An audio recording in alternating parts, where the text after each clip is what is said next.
Assalamualaikum warahmatullahi wabarakatuh. Perkenalkan, nama saya Nizrina Huda Fatihah, NIM 2020-12-016 dari kelas akuntansi 3A. Di sini saya akan menjelaskan tentang komunikasi lisan. Komunikasi lisan. Bahasa adalah sistem simbol yang paling banyak digunakan di dalam komunikasi antar manusia sehari-hari. Oleh karena itu, keterampilan komunikasi lisan atau berbicara dan mendengarkan, dan komunikasi tulisan atau menulis dan membaca sangat penting. Keempat kegiatan komunikasi tersebut membutuhkan keterampilan tertentu yang tidak semua orang bisa melakukannya.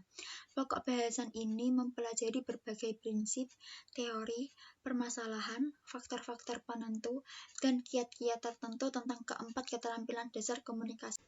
Komunikasi lisan-tulisan. Terdapat 1. Manusia lebih banyak melakukan komunikasi lisan atau berbicara dan mendengarkan dibandingkan komunikasi tulisan atau menulis dan membaca.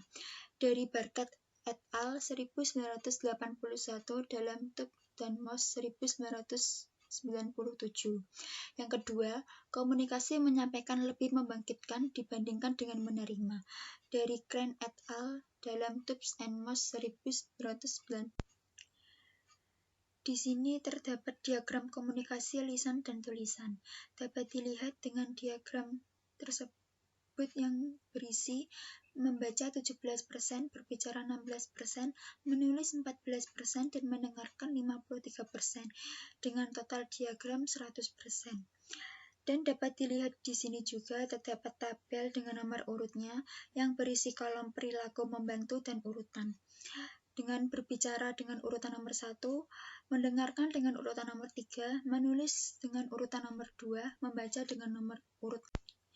Komunikasi lisan. Komunikasi lisan adalah proses penyampaian pesan dengan cara mengucapkan kata-kata melalui suatu medium langsung kepada penerima, seperti saat orang bercakap-cakap secara tatap muka atau melalui media sosial, yaitu telepon dan sebagainya. Keterampilan dasar, contoh berbicara. Komunikasi lisan. Dalam komunikasi antar manusia, yaitu ada 1, merupakan keterampilan berkomunikasi yang pertama kali dipelajari manusia. Yang kedua, merupakan era paling awal komunikasi antar manusia setelah era isyarat dan lambang. Yang ketiga, sangat berperan dalam kehidupan manusia sejak masa tradisi retorika di Yunani hingga masa pemanfaatan bagi kampanye politik atau era Hitler, Mussolini, dan sebagainya. Berbicara efektif adalah pembicaraan harus dapat didengar dan dipahami dengan baik dan benar maknanya oleh penerima. Melatih berbicara sering sulit karena faktor 1, manusia tidak memiliki alat khusus untuk bicara yang bisa dilatih secara fisik, dan yang kedua, kata-kata yang dilontarkan langsung hilang. Berbicara efektif, yaitu ada jenis-jenis berbicara. Berdasarkan situasi, yang pertama, berbicara informal sebagai contoh, tukar pengalaman, percakapan, penyampaian berita, menyampaikan pengumuman, bertelepon, dan sebagainya. 2. Berbicara formal, contoh, perencanaan dan penilaian, ceramah, interview, prosedur, parlementer, dan bercerita. Yang ketiga, berdasarkan tujuan, contoh berbicara menghibur, menginformasikan, menstimulasi, meyakinkan, dan menggerakkan. Yang keempat, berdasarkan jumlah penyimak, dengan contoh berbicara antar pribadi atau 4 mata, berbicara dalam kelompok kecil, berbicara dalam kelompok besar atau massa. Yang kelima, berdasarkan peristiwa khusus, contoh pidato presentasi, penyambutan, pidato perpisahan, dan berisi kata-kata.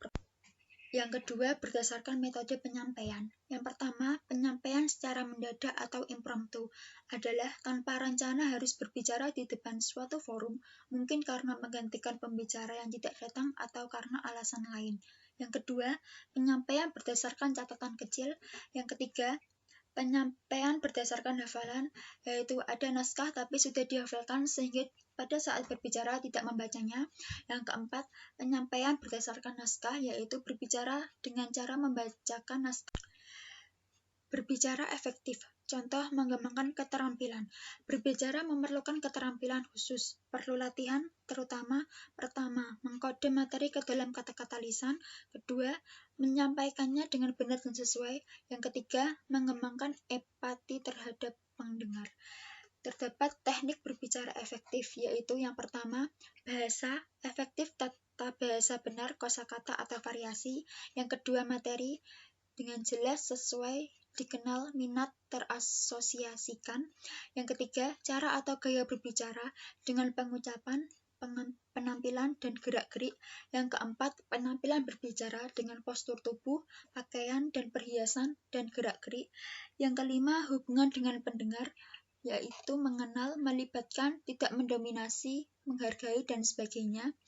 Yang keenam, suasana pembicaraan dengan membangun keakraban sesuai tujuan dan sesuai lingkungan. Mendengarkan melibatkan 4 unsur dari Tubbs and Moss 1997. Yang pertama, mendengar, yaitu penerimaan rangsangan pendengaran atau aural stimuli. Yang kedua, perhatian, yaitu memperhatikan rangsangan tertentu, mengabaikan rangsangan lainnya. Yang ketiga, memahami, pemberian makna pada yang didengar. Yang keempat, mengingat, menyimpan informasi untuk diperoleh. Jenis-jenis mendengarkan dari Tubbs and Moss 1997. Yang pertama, mendengarkan yang menyenangkan atau pleasurable listening, yaitu ketika bercakap-cakap, bercanda, mendengarkan hiburan di radio dan menonton TV, dan sebagainya. Yang kedua, mendengarkan secara diskriminatif, yaitu fokus mencari informasi-informasi tertentu, misalnya saat kuliah. Yang ketiga, mendengarkan secara kritis, yaitu sambil aktif menelisik, mengevaluasi, mencari benar salahnya, kekuatan kelemahannya, yaitu misalnya dalam sidang pengadilan. Yang keempat, mendengarkan dengan empati, yaitu mendengarkan yang tersirat, ikut merasakan emosi pembicara, seperti saat mendengarkan. Hambatan dalam mendengarkan dari DeVito 1997. Yang pertama, sibuk dengan diri sendiri, yaitu sibuk hal lain yang tidak berhubungan, dengan contoh memainkan rambut, menggambar, dan sebagainya. 2. Sibuk dengan urusan eksternal, memikirkan yang tidak ada di tempat mendengarkan, dengan contoh melamun. Yang ketiga, mempertajam atau sharpening, hanya memperhatikan hal-hal tertentu.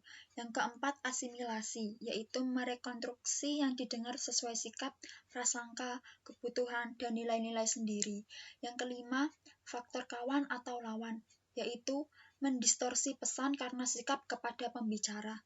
Yang keenam, mendengarkan yang diharapkan, mengasosiasikan yang didengar dengan sikap yang sudah terbentuk. Mengefektifkan mendengarkan dari DeVito 1997. Yang pertama ada mendengarkan partisipatif dan pasif. Yang kedua, mendengarkan secara empatik dan objektif. Yang ketiga, mendengarkan tanpa menilai dan mendengarkan secara kritis. Yang keempat, mendengarkan secara dangkal. Sekian penjelasan dari saya. Bila ada salah kata, mohon dimaafkan. Terima kasih. Wassalamualaikum warahmatullahi wabarakatuh.